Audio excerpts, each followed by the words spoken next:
Voltamos. E a gente vai falar de inovação, né? A gente vai falar de inovação agora com 3 feras aqui. A gente já está tendo aqui o tempo todo só gente bacana conversando com a gente, e a gente vai chamar a Jaciguara da Microsoft, a Ana Paula da PayPal e o Rodrigo da NBA. Prazer, pessoal, estar com vocês. Bem-vindos aqui ao Smart Customer. E muito obrigada de aceitar o convite de estar aqui com a gente hoje. Obrigada, Monique. Oi, Ana. Oi, Rodrigo. Um prazer estar com vocês. Jaciguara, muito bom estar aqui. Olá, muito obrigada. Que bom. Olha, obviamente todo mundo conhece vocês, né? Todo mundo conhece e quer ouvir vocês, mas eu vou passar uma rodadinha bem rapidinha para vocês falarem um pouco de vocês, um pouco da empresa, para todo mundo já ir pensando o que vai perguntar, o que vai colocar lá para vocês, e depois vocês entrem lá no app e interagem com todo mundo, porque eles vão ter muita pergunta. Jaciguara, vamos começar com você? Conta aí um pouco para a gente. Bem, eu sou a Jaciguara, eu trabalho na Microsoft, vai fazer 19 anos. Hoje eu trabalho na Microsoft da América Latina, estou chamando aqui de Miami, e minha responsabilidade atual é trabalhar com o nosso canal de parceiros. Eu trabalho na parte de marketing e desenvolvimento de negócios. Bacana. Ana, conta pra gente. Vamos lá. Bom, primeiramente, muito obrigada pela oportunidade de estar aqui com vocês. É um prazer imenso estar falando com esse público tão importante e também poder fazer parte dessa mesa com pessoas tão bacanas aí. Eu acho que, falando um pouquinho da minha carreira, eu trabalhei em grandes bancos aqui no Brasil, sempre na área de cartões de crédito, uma parte de fraudes também, mas sempre na área de operações, toda a parte de contato com o cliente. Em 2010, eu recebi o convite para trabalhar no PayPal e montar a operação no Brasil.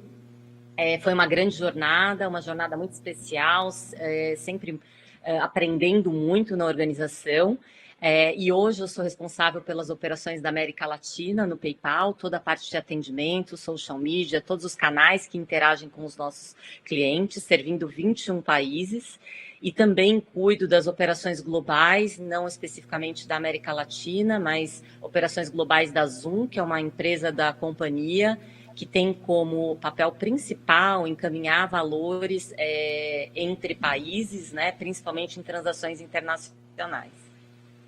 Rodrigo. Pessoal, boa tarde, muito bom estar aqui com vocês. Estou vendo que eu vou aprender muito com essas 2 feras aqui de mercado. Eu sou Rodrigo Vicentini, sou responsável pela operação da NBA aqui no Brasil, estou na companhia há 5 anos. Antes que você me pergunte, eu não jogo basquete, mas vou tentar explicar o que a gente faz aqui no Brasil.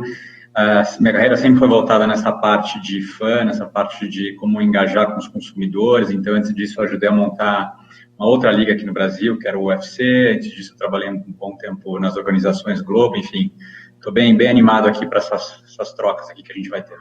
Que bacana. Mas você não toca nem uma bolinha, Rodrigo? Eu te falo offline, já tentei, não deu muito certo. Mas já entendi. Continuo treinando. Eu vou começar com a Ana. Ana, você falou aí até das redes sociais, né? Que está aí com você na PayPal, o tema do atendimento. E a gente falou isso um pouco no primeiro painel. Quando tudo começou, a gente achava que era um mês e meio, no máximo 2. Era tudo novidade, as pessoas ficando em home, a gente não sabia muito bem. E você aí na PayPal, o tema do atendimento, como que você se preparou para poder fazer o atendimento do seu consumidor? E até o tema de redes sociais é um tema que a gente ainda não falou aqui hoje. E aí eu vou pegar a minha experiência lá no Santander. Obviamente o tema de redes sociais bombou, né, para tudo, para positivo, né? A Jaciguara cuida de marketing aí, então a gente também teve muito envolvimento, a gente usou muito a comunicação para falar com o consumidor.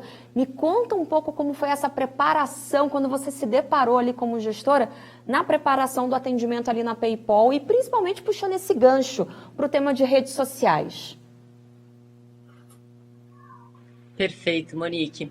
Bom, acho que assim, a gente teve o privilégio, apesar de um cenário extremamente delicado e complexo, né, que eu acho que ninguém gostaria de ter vivido, mas faz parte da nossa história hoje, né? A gente teve o privilégio da empresa hoje, o PayPal, ele está presente, é a maior empresa de pagamentos pela internet ou online, né? Então a gente está presente em 200 países e a gente opera em várias moedas. E por esse motivo, a gente teve uma vantagem que, como o problema começou na Ásia e veio vindo para a Europa, depois Américas, de modo geral, né, chegando aqui na América do Sul como última região, a gente veio aprendendo de lá para cá, então a gente teve a oportunidade de já quando chegou, a gente já tinha um preparo para o momento, né? É lógico que foi uma coisa muito rápida, mas a gente teve essa vantagem nesse sentido. Quando a gente fala de canais, né, eu acho que a gente tem que pensar, uma coisa é quando você avalia, né, tecnologias disponíveis para aqueles funcionários que estão em São Paulo, por exemplo, numa grande capital, ou na Cidade do México, mas quando você fala de operações complexas, né, que a gente tem, por exemplo, no interior de San Salvador, no interior de Manila, né, que é um polo muito forte de atendimento ao cliente para a língua inglesa, né, para o mercado americano. Então, você tem que pensar que nem todas as tecnologias são simples para que você possa chegar com a voz, para que a gente possa dar suporte aos nossos clientes. Então, eu acho que aí vem o papel de ao cliente, assim como canais diferenciados, né, como chat ou serviços de mensagem, não necessariamente um e-mail, mas tecnologias mais leves que permitam que um terceiro que trabalha para sua companhia ou um funcionário que às vezes está numa região um pouco mais distante possa atuar, né? Então, acho que quando a gente pensa em todo esse processo que a gente criou ao longo do serviço de atendimento ao cliente, de modo geral, a gente pensou basicamente em como que a gente estruturava o atendimento primeiramente, né, as tecnologias que a gente ia oferecer para que o nosso funcionário pudesse atender os nossos clientes. A gente pensou também, né, nos serviços e produtos que precisavam ser adaptados e, obviamente, no nosso capital humano. O que precisaria ser feito para que essas pessoas pudessem trabalhar de casa, né, em termos de infraestrutura tecnológica, de mobília, todas as ações para que as pessoas pudessem ter um momento de relaxamento, toda a questão de saúde mental. Então, todo esse pacote completo foi o que a gente avaliou no momento da pandemia e foi criando ações para poder dar suporte para os clientes, embasado em uma pesquisa de bem-estar que a gente rodou a cada 15 dias, né? Então, de modo geral, em grandes linhas foi isso, mas social media realmente tem um papel imprescindível nesse momento, até por ser uma tecnologia leve, para que a gente possa levar para lugares mais distantes, né? Oh, bacana, Ana. E acho que aqui a gente tem uma coisa muito comum, né, entre os quatro aqui, essa coisa do global, né? Então a gente, de alguma forma, a gente foi vendo isso chegando aqui e já tinha uma ideia do que poderia, mas de fato a gente não estava preparado, né? A gente não, mesmo vendo todo esse movimento, compartilhando, no meu caso aqui, compartilhando bastante com a equipe da Europa, tudo, mas a gente não tinha ideia como que seria aqui no Brasil e imagina aí o movimento como foi. E, Jaci, agora, não tem como não falar com você, falar com a Microsoft e não vir um Teams na cabeça, né? Como que foi? Eu ia te fazer a mesma pergunta em relação a como vocês se prepararam, né, para a questão do atendimento, mas é tão forte olhar para você aqui e imaginar que vocês... Eu queria que você contasse, eu vou até fugir aqui um pouco do roteiro, e você contava assim, eu fico imaginando, né, os executivos da Microsoft, me permita e me corrija, aconteceu, o que eu tenho na prateleira? Opa, olha aqui, conta um pouco para a gente como foi isso tudo. Com certeza, eu acho que tem um primeiro aspecto, foi como a Ana falou, né, a gente viu o movimento vindo, o time da Ásia começou a criar muita coisa, principalmente em como ir para as massas usando Teams. Então, a primeira oferta de Teams gratuito que a gente teve para pequena e média empresa nasceu na Ásia, na verdade. E conforme a gente foi vendo o movimento passando pela Europa, isso foi se desenvolvendo. Por um outro lado, tinha toda a parte de engenharia. Imagina, o seu produto explode, né? A nossa chamada com os analistas do quarter 3 para a gente, né, que foi o segundo quarter desse ano no calendário. O nosso CEO, o Satya, ele falou, a gente viu acontecer em 2 meses o que levaria 2 anos de transformação digital nas empresas. Então, tinha 3 pilares. Tinha um pilar de pessoas, de como é que a gente habilitava a nossa equipe no mundo inteiro a conseguir atender os clientes, suportar o nosso canal de parceiros, o nosso ecossistema, que é quem muitas vezes está na frente da pequena, média empresa, ao mesmo tempo protegendo a questão de segurança, de saúde dos funcionários. A gente foi fechando escritórios ao longo do tempo. Para a América Latina, eu liderei esse movimento de garantir que a gente estava aderente ao que cada governo estava pedindo das empresas e dando suporte através da nossa área de filantropias também. Depois a gente teve esse pilar de engenharia, de garantir que a gente ia ter a capacidade para a explosão de clientes que a gente teve, e Teams foi só uma das soluções. Tem outras soluções para outros mercados, onde a gente utilizou não só a solução de parceiros, como também toda a parte de segurança, porque muitas empresas, o que mais segurava a inovação é como é que eu garanto a segurança dos meus dados, a segurança dos meus clientes, que eu não vou ter nenhum hacker. Então, trabalhar em toda essa infraestrutura e a parte comercial, porque a gente viu um boom de negócios e como atender de forma customizada a demanda de países e de clientes que tinham tamanhos diferentes, necessidades diferentes. Então, você tem desde a necessidade da área de saúde, onde a telemedicina explodiu, e como você habilita o uso de Teams e de outras ferramentas. Muitas vezes a gente foi com Skype, a gente foi com Casala, com outras ferramentas que a gente tem, que é mais como ferramenta de mídia social para garantir o acesso a áreas remotas, como a Ana falou, usando o que a gente chama de banda de TV, que não é usada, a gente usa TV White Space, para garantir que estava chegando acesso de dados a regiões remotas, até soluções mais sofisticadas, né? Então, isso variou. O nosso time de liderança se reunia do nível do CEO até o nível de cada país diariamente, e a gente sempre olhava 3 aspectos, né? A questão de vida e segurança dos funcionários, business continuity nosso e o business continuity dos nossos clientes. Nossa, perfeito, perfeito. Você falando, eu confesso a você que eu consegui imaginar lá como que não era esse movimento, essas reuniões, e com essa preocupação nos 3 pilares aí.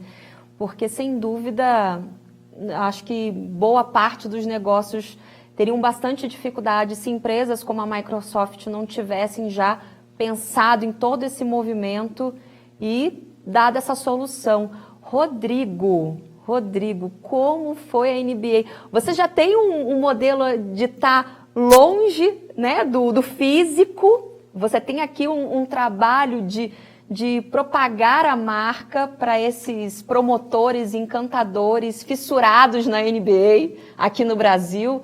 E eu descobri que são inúmeros. Eu fui entender um pouco, eu fiquei impressionada com os números.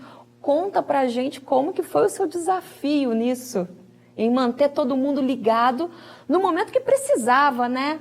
Eu brinco até de desopilar um pouco, e nada melhor do que o esporte aí. Exatamente. Para mim foi muito emblemático, né? A NBA foi a primeira liga esportiva a suspender suas atividades, né? E aquela história, né? O Covid vindo da Ásia, né? A gente olhava e não sabia exatamente como se ia impactar o nosso negócio nos Estados Unidos e no Brasil. E o que aconteceu? Eu lembro direitinho, numa quinta-feira à noite, um dos jogadores foi diagnosticado positivo.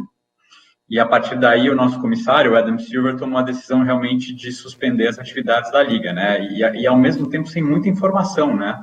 Mas acho que com um pensamento muito claro de garantir uma única coisa, que era a segurança de todos os públicos que a gente vê na arena, né? Então, nossos jogadores, os nossos parceiros de mídia, os nossos patrocinadores e principalmente os nossos fãs, né? Então, a partir daí, em março, né, já faz um tempo até, a gente suspendeu as atividades, né? A partir dali, a gente começou muito parecido com o que a Jaciguara comentou, né? Por ser uma marca global, a gente passou a ter reuniões quase de meia e meia hora com o time inteiro global para entender o que a gente faria para continuar engajando os fãs, né? Estava todo mundo em casa e tem um número interessante que eu queria compartilhar, só para você ter uma ideia, somente 1% da nossa base de fãs consegue assistir a um jogo da NBA, né? Ou seja, como é que a gente trata os outros 99%?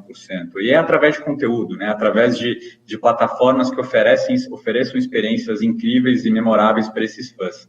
Quando a gente vê os jogos suspensos, a partir daí a gente desenhou uma estratégia de produção de conteúdo que a gente nunca tinha feito neste volume. A gente queria garantir que os nossos fãs entendessem que a gente continuava engajado e próximo a cada um, mesmo estando em casa. Então, a gente fez exercícios com jogadores, ex-jogadores, técnicos, para você e sua família brincar de basquete na sua casa com seus filhos.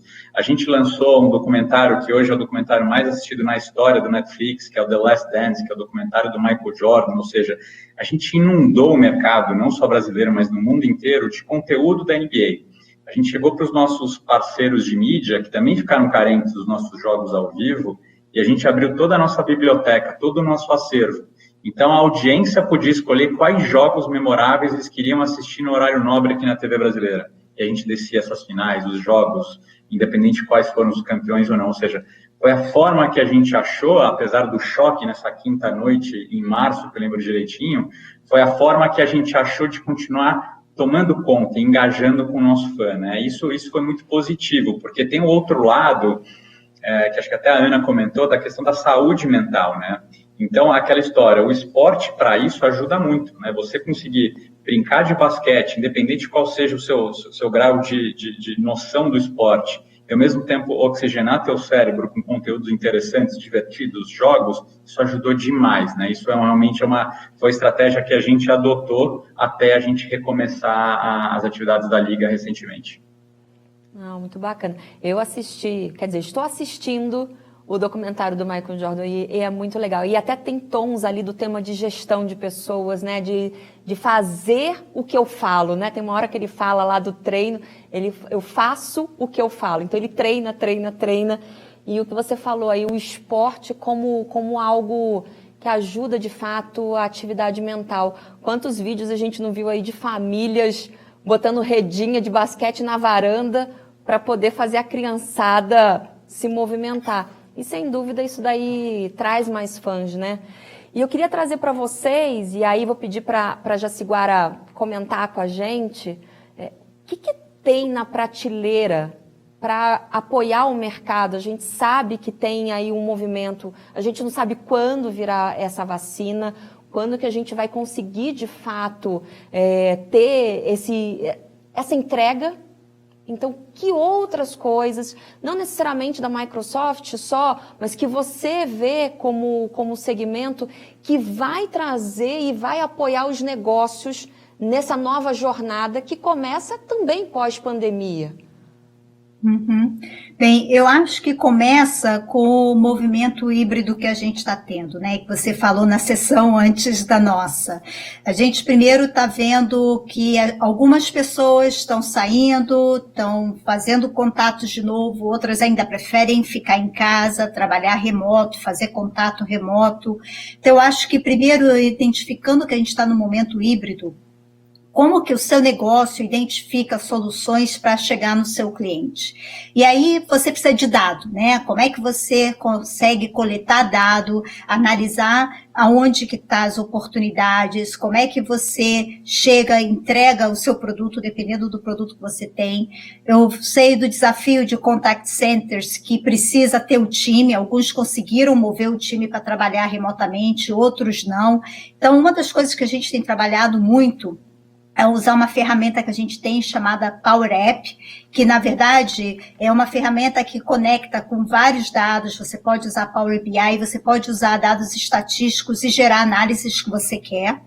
Tem soluções de parceiros nossos, onde hoje eles podem, por exemplo, quando você pega a saúde, eu falo isso porque apesar do momento que a gente tem, infelizmente a gente fica doente por outros motivos e a gente não pode perder a perspectiva que a gente tem que se cuidar, né? Eu mesma me machuquei durante a pandemia, eu não queria ir no hospital, no fim eu fui ao médico e é muito pior quanto mais você demora. Então, trabalhar com a questão da telemedicina, mas também ajudar ao hospital ter um processo onde ele faz o check-in online, onde você não precise falar com uma pessoa, onde você possa esperar num ambiente separado antes de ser chamado para a sua sala de atendimento. Então, eu acho que isso é um pouco das soluções que tem hoje para, dependendo da indústria, do mercado, habilitar que você possa continuar esse modelo híbrido e não ter ruptura no seu negócio.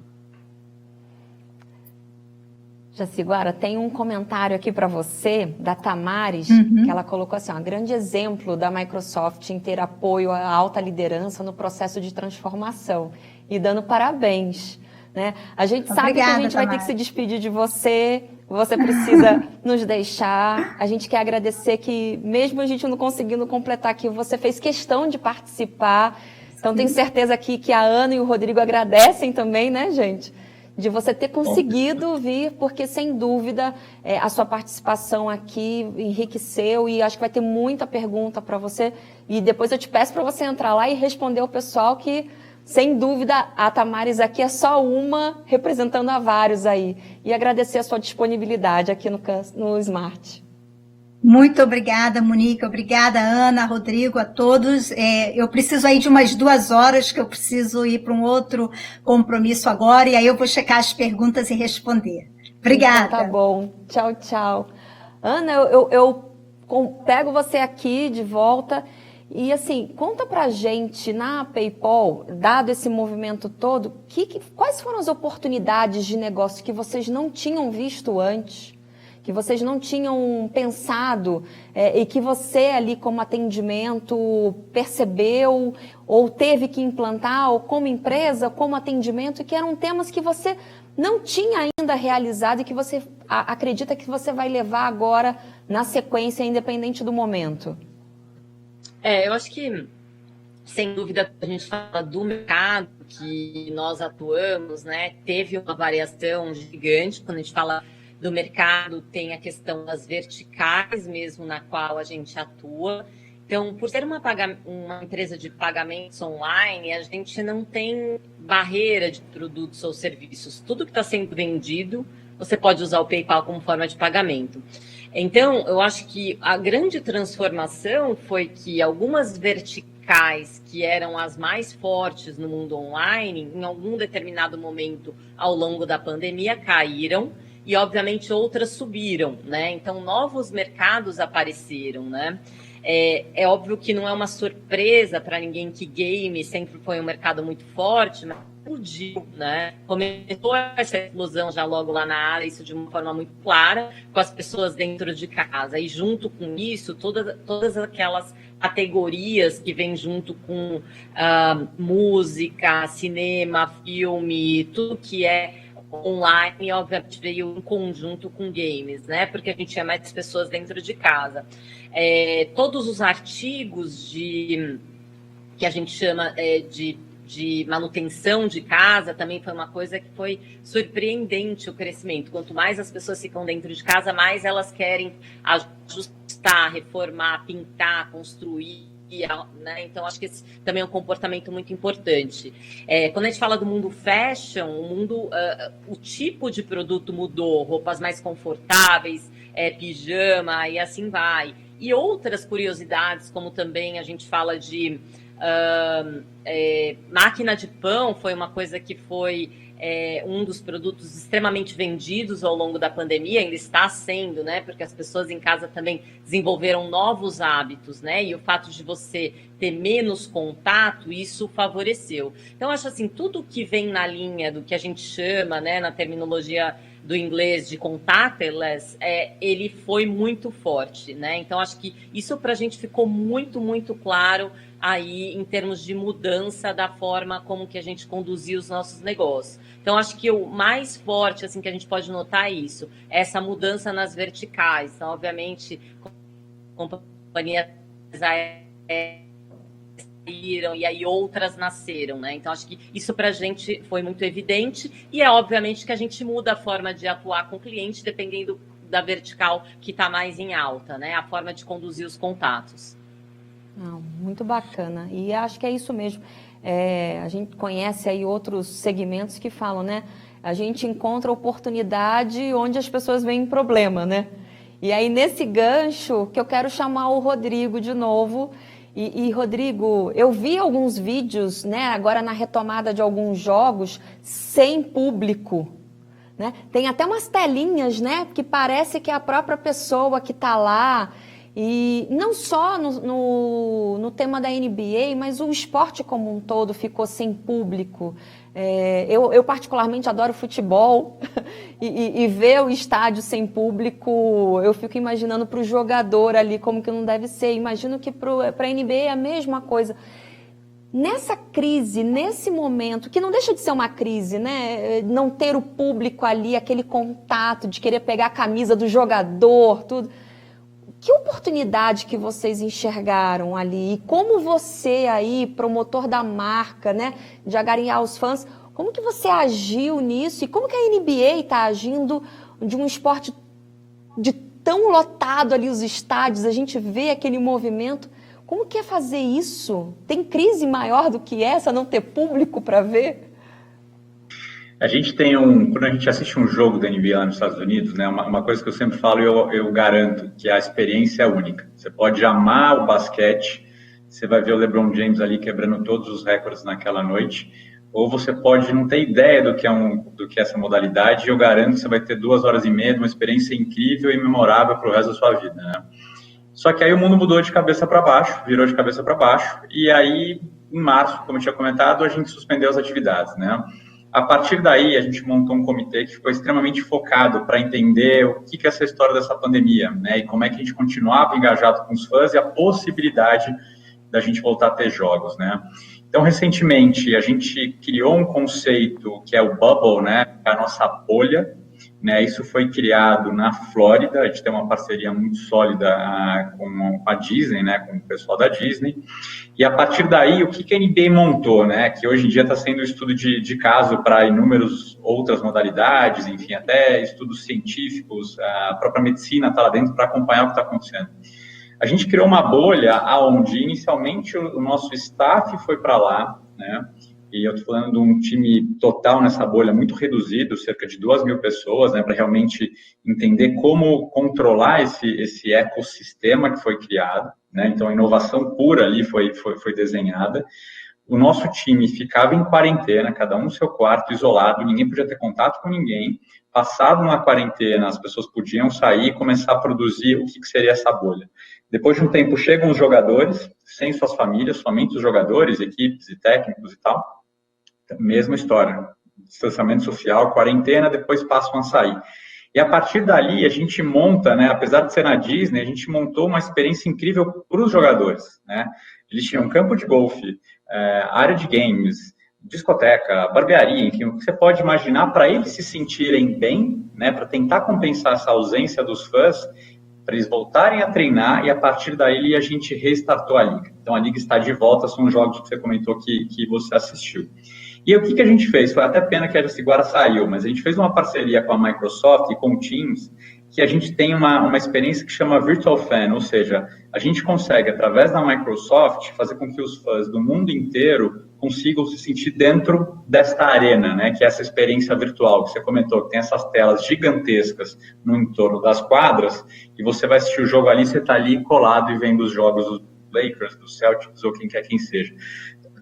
Então, assim, a gente conseguiu juntar, primeiro, testar esse conceito, que é um altíssimo risco, né? Realmente uma pandemia com pouca informação, a gente teve que estudar muito para entender como criar esse ecossistema, deixar o nosso time e os nossos jogadores super protegidos, Recentemente, as famílias chegaram e passam pelo mesmo protocolo de quarentena, ficam isolados, depois podem ver os seus parentes.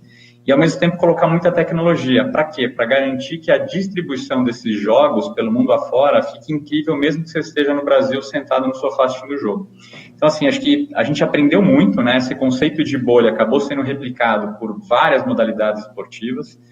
Existem estudos que estão sendo feitos agora para entender como é que a gente entende essa dispersão dentro dessa bolha. Para você ter uma ideia, são cerca de 2.000 pessoas reunidas nesse ecossistema, nessa bolha que a gente montou. A gente não teve nenhum caso de Covid, ninguém testou positivo, sendo que todo mundo testado diariamente, né? Então, assim, é algo a ser estudado, até para a gente entender daqui para frente como é que seguem os esportes. Você comentou do futebol e outras modalidades sem público, ou seja, é um formato que deu muito certo, né? Os jogadores estão felizes, o nosso staff está feliz, ou seja, e todo mundo seguro, né? Que acho que é o mais importante. É o mais importante. Eu imagino, a gente tem todo tipo de segmento aqui assistindo a gente, mas a gente também tem os empreendedores, né? E quando eu escuto você falar, Rodrigo, é um investimento fazer isso, é um investimento para continuar a chama viva ali do esporte. Lá na frente, eu vou até plugar aqui, aí é uma pergunta minha. Lá na frente, você acredita que isso vai ser híbrido? Você vai ter público e vai ter essa telinha? Até para poder chegar no público que não está lá pessoalmente, como você falou, uma experiência incrível. Então, aqui do Brasil, eu vou poder ter público lá e ter a telinha aqui, eu assistindo o jogo lá. O que você acha disso? Eu tenho certeza que vai ser nesse caminho que você comentou, vai ser híbrido. Quando a gente pensa em esporte, né, em liga esportiva, acho que até a pandemia, se a gente olhar a teoria, né, o conceito, o esporte era feito muito para a TV, né? As pessoas falam muito, olha, apesar da experiência na arena ser incrível, a plasticidade que o esporte tem para ser transmitido na TV é muito bom, né? Eu acho que a pandemia vai inverter um pouquinho essa lógica, né? Eu acho que agora o que vai acontecer é que o esporte vai ser feito pelo fã, né? Então, acho que a gente vai ter cada vez mais a infraestrutura e tecnologia robusta por trás da realização dos eventos esportivos, e o fã, ele vai meio que dominar a forma que ele quer consumir esse esporte. Ele vai conseguir, aonde ele esteja, isso é uma visão minha, tá? Antes que saia que eu já falei a nova tecnologia da NBA, mas eu acredito que o que vai acontecer é que na palma da mão o fã vai poder, com o celular, escolher aonde ele vai sentar, entender o ângulo que o LeBron James está entrando no garrafão para fazer uma enterrada, ou fazer uma jogada incrível, ele vai conseguir consumir aquela camiseta do astro que ele gosta, ou seja, acho que vai mudar muito, né? E acho que a pandemia, né, apesar de todos os problemas, essa questão da tecnologia, essa aceleração que a gente vê de inovação e dessa parte digital, veio para ficar. A gente sabe que a pandemia vai passar, em breve a gente vai voltar a poder aos estádios, às arenas, mas a tecnologia não vai voltar atrás, né? Ela só tende a aumentar e melhorar ainda mais a experiência. Então, acho que vai ser algo mais híbrido, mas ao mesmo tempo muito mais imersivo. Esse é meu entendimento. Não tem como não dizer, assim, obviamente não tem nada de bom nessa pandemia, mas se eu posso me arriscar aqui, é como a gente acelerou situações que poderiam demorar tanto a chegar a esse modelo que você desenhou agora para a gente, poderia levar anos para acontecer e, cara, num clique pode acontecer agora com apoio, como você bem disse, aí da Microsoft, de outras empresas de tecnologia e de ideias como essa tão inovadoras. E aí, nesse sentido, tem uma enquete que a gente vai colocar no ar, e aí eu peço para todo mundo ir lá e responder. Na sua opinião aí, eu vou perguntar para a Ana também, a inovação adotada hoje pelas empresas, elas vão auxiliar na melhoria do atendimento ao cliente, ou do atendimento do fã, ou atendimento, né, de todos os clientes aí que a gente tem. O que você acha disso, Ana? Assim, sem dúvida, o tema do atendimento digital, da inovação, ela tem a sua melhoria. E a gente falou num outro painel, mas que sempre teve essa preocupação, né? O quanto a pessoa que está ali no atendimento teria receio de que a tecnologia viria tirar o emprego dela, ou muitos clientes, aí no meu caso de banco, não, eu não uso app, eu não uso internet bank, eu não sei usar. Nossa, o que a gente teve de pessoas de melhor idade usando, pessoas de muita distância, né, no interior, esse país é gigante, você também vive isso, pessoas que não tinham sinal, mas tinham sinal do Wi-Fi no celular para receber o seu benefício. A gente viu aí tudo acontecendo com o tema do benefício do Corona Voucher. E pessoas que nunca tinham usado um app de banco. Como que você vê isso, Ana, aí para já estimular o pessoal a responder a nossa enquete lá? Perfeito. O que a gente pode dizer é que se o brasileiro tinha medo, né, de comprar, ele perdeu esse medo, né? Isso ficou muito evidente para a gente, né? Então, esse medo foi embora, né? Um pouco que, obviamente, numa situação atípica, mas foi embora. Quando a gente fala de novos canais, quando a gente fala de atendimento ao cliente, no mundo PayPal, hoje a gente trabalha com uma metodologia e a gente já vem muito forte trabalhando com ações, porque o que a gente entende? Que tudo que a gente precisa hoje é reduzir o esforço do cliente. Quanto maior o esforço, menor a fidelidade dele à marca, né?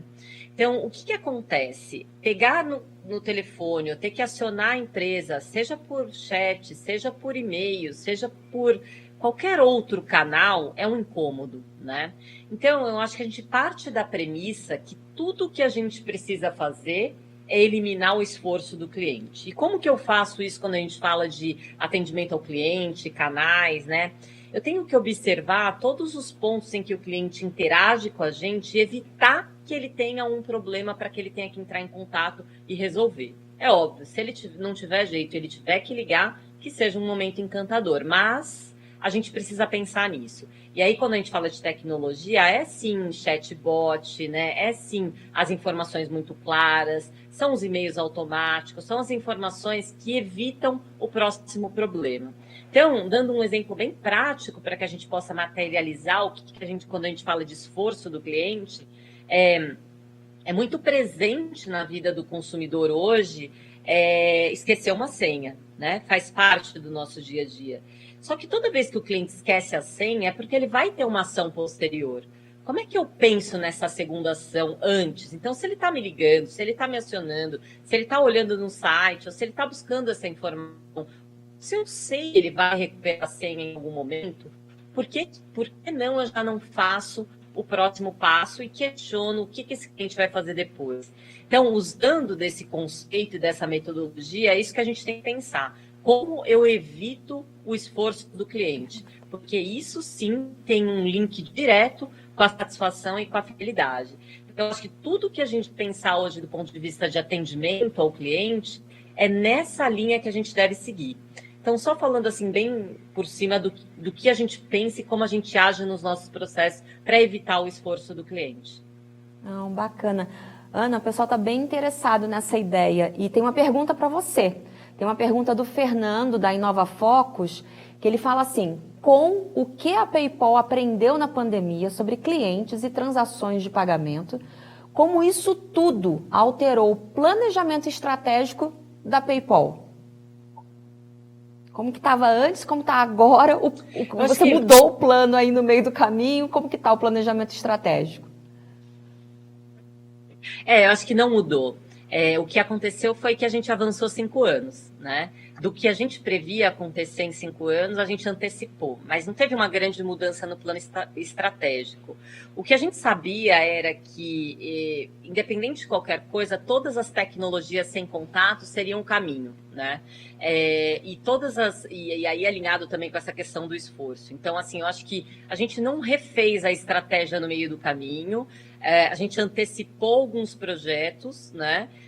E a gente ganhou aí 5 anos de crescimento, né? Isso ficou muito claro para a gente. Mas, por exemplo, projetos que a gente tinha de colocar no ar, novos canais de atendimento, formas para tecnologias para que a gente pudesse facilitar todo esse processo do trabalho de casa, né? Elas foram adiantadas e foram aceleradas. Então, acho que muito em linha de tudo que foi falado da Microsoft também, acho que isso que aconteceu, né? Mas a gente não fez uma revisão. Obviamente que a gente olha a todo momento, todo dia está acontecendo, os números, os caminhos, mas eu acho que esse foi o grande ponto. A gente tinha uma ambição e essa ambição foi acelerada ao longo da pandemia. Bacana. Gente, o Fernando tá super interessado em vocês. Fernando, obrigada. Rodrigo, o Fernando também está fazendo uma pergunta para você. E como os fãs da NBA receberam essas inovações, né? E para retomar os jogos, e o que eles mais gostaram? E se teve alguma dica, alguma sugestão de um fã da NBA que vocês colocaram em prática? Boa pergunta, Fernando. A gente dividiria essa tua pergunta, acho que em dois momentos, né? Acho que primeiro foi quando a gente suspendeu as atividades, né? Suspendeu a temporada, e aí foi o plano de conteúdo e, ao mesmo tempo, o plano mais social, da frente social, que é um ponto que vale a pena reforçar, né? A família NBA, quando eu falo família NBA, é não somente a liga, mas as 30 franquias e jogadores e todo a WNBA, enfim, se juntaram para levantar fundos para suportar causas versus o Covid, né? Então, a gente levantou mais de 80 milhões de dólares só pensando nessa questão social, né? Acho que é um ponto que é importante, né? Porque quando você vê as franquias, os nossos times, né? Os nossos clubes que estão ali em cada estado nos Estados Unidos, muita gente foi afetada, muito negócio pequeno fechou, né? Ou seja, realmente a gente teve que mexer muito nessa frente social. Esse foi um primeiro ponto ali que a gente conseguiu agir rapidamente.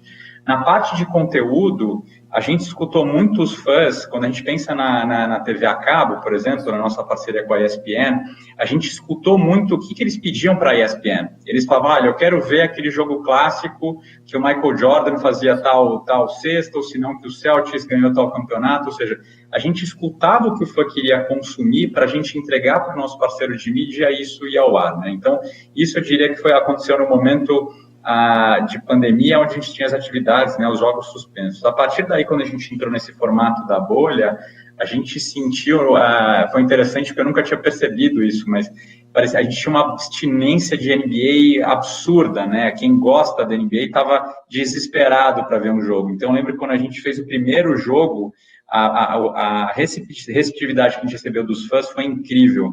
Graças a Deus, a NBA voltou. Os parceiros também queriam conteúdo ao vivo, o jogo bom, enfim, os jogos estão sendo incríveis, né?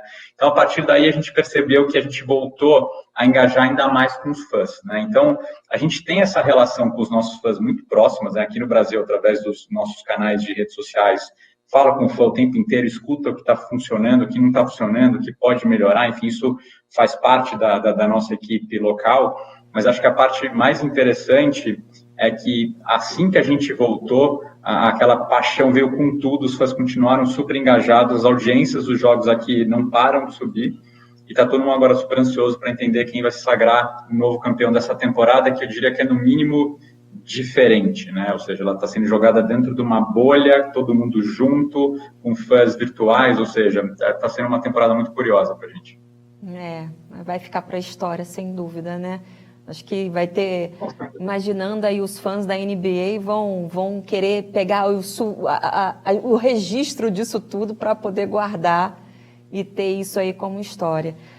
Gente, eu agradeço demais vocês dois e a Jaciguara, que nos deixou um pouquinho antes, mas acho que foi super bacana, acho que as pessoas estão super interessadas aí pela experiência de vocês. O Fernando é um exemplo, então, Fernando, coloca outras perguntas lá no aplicativo para a Ana, para o Rodrigo e para a Jaciguara também depois poder responder, e quem mais tiver. Acho que aqui, como eu falei, de ambos, tem um papel mais do que só das empresas, aí acho que os empreendedores podem, né? A Ana falou bastante, muita máquina de pão foi vendida, como que eu posso me aproveitar desse momento onde as pessoas precisam de outros serviços, né? Mudança de casa, todo mundo precisando de um cantinho de home office, né, Ana? Para montar. Então, tem muita oportunidade. Então, onde tem crise, de verdade, tem oportunidade. Acho que a NBA é um exemplo disso. Não ter público, não tem jogo. Não, peraí, tem jogo sim. Tem jogo e eles provaram que tem jogo e pode ser muito bacana. Então, agradecer demais a participação de vocês. Acho que foi super rico, porque trouxe uma visão aí, a gente fechando o dia, de como pode ser, dentro de uma crise, encontrar oportunidade. Agradecer muito e deixar vocês aí para os comentários finais, se vocês quiserem colocar, deixar um recado, mas da minha parte aqui, muita gratidão de vocês terem participado e Tenho certeza que todos adoraram aí. Ana, quer fazer seu último comentário, deixar algum recado? Sim, muito obrigada, Monique. Um prazer estar aqui com vocês. Foi realmente especial esse momento de muitas trocas, né? E ao longo de todo o programa da Smart Customer, né? Foi muito legal mesmo. Eu acho que, né? Como eu disse, o brasileiro realmente perdeu o medo, né? Mas mais uma coisa muito legal nasceu também, né? Um espírito extremamente solidário, né? A gente viu claramente as contribuições com as ONGs e com todas as instituições que precisam da nossa ajuda, teve um aumento muito grande, né? Então, acho que junto com tudo isso nasceu também um sentimento diferenciado, né? E eu acredito muito que a gente vai sair, né, o quanto antes dessa situação, ainda mais fortalecido, e aqueles que realmente têm um sonho, né, sempre há espaço para crescer. A gente viu muitos novos negócios nascendo. Então, desejo sucesso a todos e o que precisarem da gente, estaremos aí à disposição. Obrigada, Monique. Obrigada a você, Ana. Rodrigo? Monique, um prazer grande estar aqui com vocês. Ótimas trocas, sabia que eu aprendi muito com vocês. Ana, obrigado por dividir seu tempo com a gente aqui. Jaciguara, em algum momento ela vai escutar isso que eu estou falando. Obrigado também por você estar aqui com a gente.